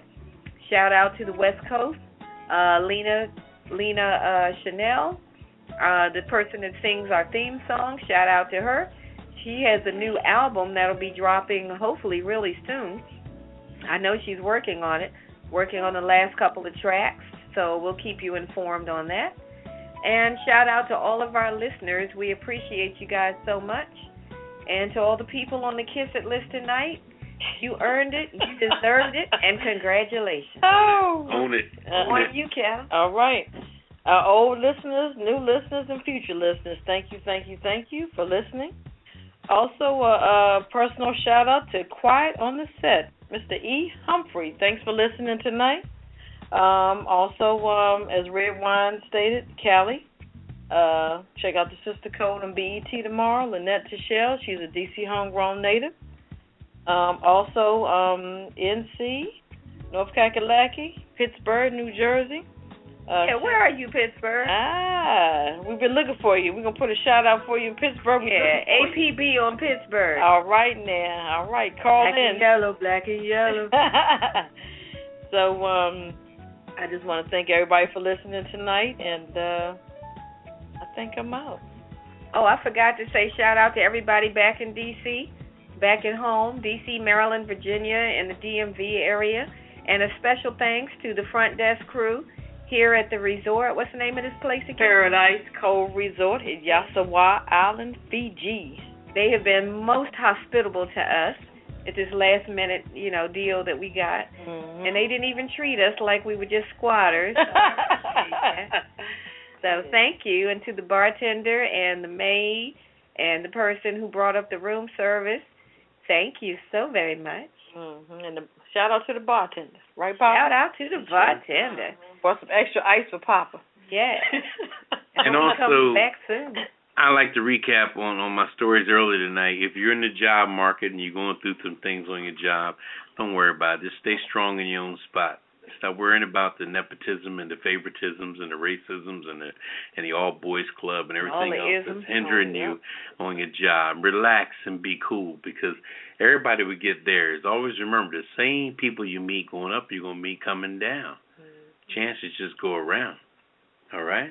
So be cool. Just go to work and make a living. Don't worry about the inner politics of the job, and stay away from the cliques. All right? Because nobody can do you like you. That's right. Just stay independent. Don't be a part of nothing. When you go in the lunchroom, eat by yourself. Anyway. And I just want to say, we appreciate everybody that supports our show, tunes in every week. And when we blow up and make it big, we just want you all to know that we're taking all of you with us. Mm-hmm. Let's see. Do we have a minute? We got about a minute. We're going to try to get this caller real quick before we sign off. Caller, you're live on the air. Go right ahead. Go ahead, you're caller. talking to me. Yeah. Hello? Go right ahead. Hey. Hey, how you doing? Great. We're great. How are you? I'm good. I just want to make a comment on Poppa DD's thing about nepotism and favoritism. Okay, go right ahead. The other big thing in the workplace is gossip. When people pretend to be your coworker, and when you're trying to help them by telling them something that should be of interest, and then they turn around and they run to the boss and repeat it, and make the person that's trying to make everything better for everybody else look like the idiot, too. And, there's a saying, the sun don't shine up the same dog's ass all the time. Mm. All right, now. Okay. I heard and Ron is exactly right when he says, if you're unhappy, make your exit plan. You're right about that. Right. That's Thank right. you for calling in, caller. Make an exit plan. Yeah. You hit that nail on the head. Thank you so much. You're quite welcome. Thank you for taking my call. All right. Have a wonderful we appreciate you. All right. Thank you. We appreciate our callers that are astute and that pay attention and that really get it. All right, now. So we appreciate you. Yeah, just be cool. Don't let nothing raise your blood pressure or put you in any kind of perspective. Yeah, Poppa DD. Yes, indeedy. Well, if you guys don't do nothing else tonight, text in ILY to any and everybody that you love. That means what? I love you. Oh, I thought it meant I like yellow. Hey. I love you, man. I love you, man. Peace out. This is Ketel with the yellow top. It's peace out. Poppa DD here. Redwine saying bonsoir. See you next Friday. All right. We're out. And Time to head to the beach. And to Lena Chanel with our theme song. Thank you for that beautiful song. We love it. All right now. All right. See you next Friday. Take care. Initiating shutdown sequence. Is it all over, Rock? I guess so. I bid you farewell, arrivederci, sayonara, and all that sort of cheers. Well, when you gotta go, you gotta go. Well, good night. Yabiko. Sana. I regret to announce this is the end. I'm going now. Good night, and good luck. Was it as good for you as it was for me? Now give me a kiss and say good night. Good night. Good night. Thank you. Goodbye now. Goodbye. Goodbye. Thank you. Goodbye. Thank you for attending our show, and good night.